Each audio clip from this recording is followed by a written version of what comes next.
Now, Nene King has been in the news a bit later. Nene, I've known her for a long time. She was really top of the heap in the magazine industry. Senior roles, Women's Day, New Idea, Women's Weekly, board roles. She was in court last week, and we won't go to the essence of this court case. That's up to the courts to decide. But a man was committed to stand trial on charges including theft. And I saw Nene King outside the court saying, "Well, yeah, I was up there, and now I'm struggling along as a pensioner." I also knew her late husband, Pat Bowring. He and I were cadets together on the Age about 1,000,000 years ago. He, of course, was taken by a shark back in 1996 at Bondi. Nene, good morning. Good morning, Neil. Lovely to talk to you again. Well, it's good to talk to you. Do you sort of look back on that other life and say what happened? Oh, my goodness me. Every day. But at the moment, I'm recovering. This will make you laugh, from a mini tornado. Oh, did you get hit by the tornado, did you? Did I ever? I lived in Hong Kong, and I remember typhoons, but, it's probably busy in those days and missed them.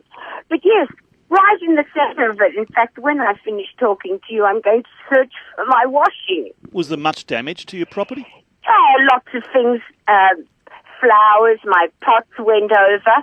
I checked the roof and everything, but it just came suddenly.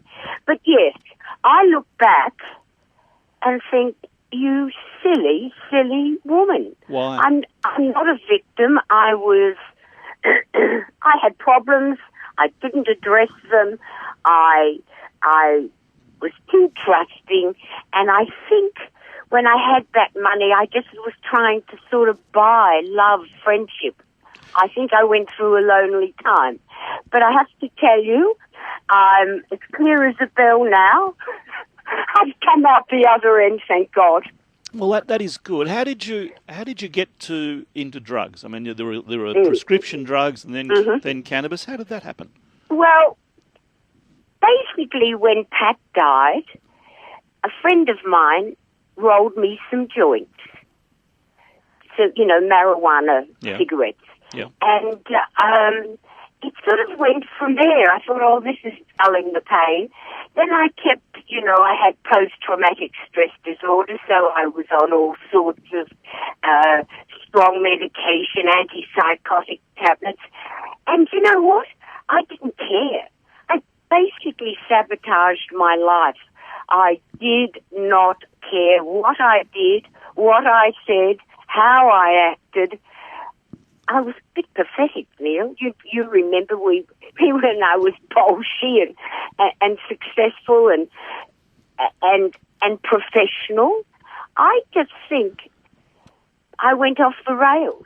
And how you say you're clear now? You're through it all now. How did you get yourself back on the rails? Well, it took me years. I would be in and out of the Melbourne clinic. I just realised that unless I stopped going down this path, I didn't even know if I would kill myself or die, but I was going to end up a vegetable, and I started to look after myself. Look, do you want to know something? I was lying in bed one day, and I looked down the end of my bed, and there were 2 dogs asleep on it. And I thought, Nene, you'll just drop dead, and who'll look after them? Were you in fact suicidal? Oh, yes. Yes. I was ashamed of what I'd allowed to happen. Giving women all over Australia the best advice, and look at me. I was a bad mini-series. Well, maybe that's next. So how do you survive now? How do you pay the bills?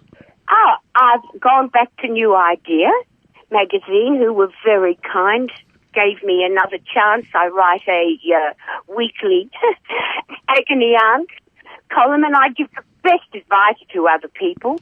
So I'm quite comfortable. I bought a house in Ballarat, a very pretty house, not a flat as the Women's Weekly reported yesterday. And I'm very content. I don't need to rush into Louis Vuitton and pay $5,000 for a bag. You'll find me in Kmart looking for a $4 T-shirt, and that's fine. You're happier with power and money, or you're happier now, do you think? I'm happier now. I am really much happier now. When I think of the pressure, do you know what? I love waking up and thinking, oh, look, I'll walk the dogs today. I might, write the column. I always read the mags. I might watch the news, listen to you, whatever. But it's lovely not having that pressure. I loved the pressure when I was successful, but when Pat died, I mean, this is pathetic because it's so long ago. I just changed. My passion for everything went with him. Yeah, what's the lesson out of all this? Do you think that, having been through this, is there a lesson for the broader world and how we deal with these sort of things, how we deal with people in that sort of trauma? Yes, listen to people. Listen to people. Seek help. You know, I went to a psychiatrist, but it really is only one person that can help, and it's yourself. And as I say, I didn't want to help myself for so long. And then I thought, this is not on. And I wanted to do something good for a change. You know, I was always looking for the next best scoop, or, where the Fergie was sucking a toe or two. Yes. Now I want to go out and lecture about depression.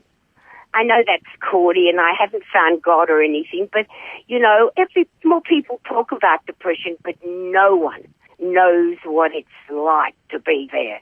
And I think the more they understand the condition, the better. Did you keep friends through this, or did you lose friends? I kept friends. I kept wonderful friends. In fact, I've just written a new chapter. They're going to republish my book because, something extra happened, and it's to tie in with the miniseries. And I listed the people that hadn't turned their back on me, who accepted me. And I was as mad as an meat-axe. I remember Val, my darling girlfriend, the best in the world, saying to me one day, Nene, would you mind driving on the right side of the road?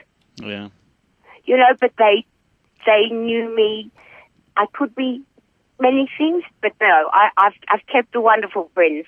I moved away from people that I worked with, not many that I kept, but, I don't need a lot of friends now. In fact, I love living alone. I do get a bit lonely, here in Ballarat, although they're so kind to me. They keep dropping presents on my front doorstep. I got a homegrown zucchini yesterday. Someone was feeling sorry for me.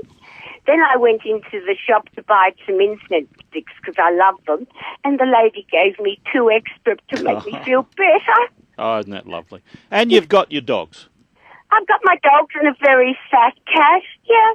And I've learned to cook and garden and whatever. I still don't own an iron, but, look, I'm 70 in March, and I'm grateful that I still, I still make a bit of sense. Oh, look, it's great to talk to you and to hear that you're going. That must have been scary, that tornado, though. Oh, my goodness me. 1 minute the sun's shining and I was, reading a magazine or something, and the next minute, I don't know who was, I think the dogs were more afraid than me. But, yes, it's awful. And my house is sort of on a hill, and it's a lovely house, but it's just, a bit of a cottage, and I thought, oh, God, here I go. But I've only lost my washing. Oh, well. Great to talk to you. Good luck, and take care. Thank you, Neil. Bye-bye. Nene King, in the middle of a tornado in Ballarat. Ida Buttrose, Australian of the Year. Nene King, in the same mould as Ida Buttrose, as a trailblazer for women in industry, women in media, women in business. And influenced a lot of lives, Nene King. Good to hear that she's getting it together.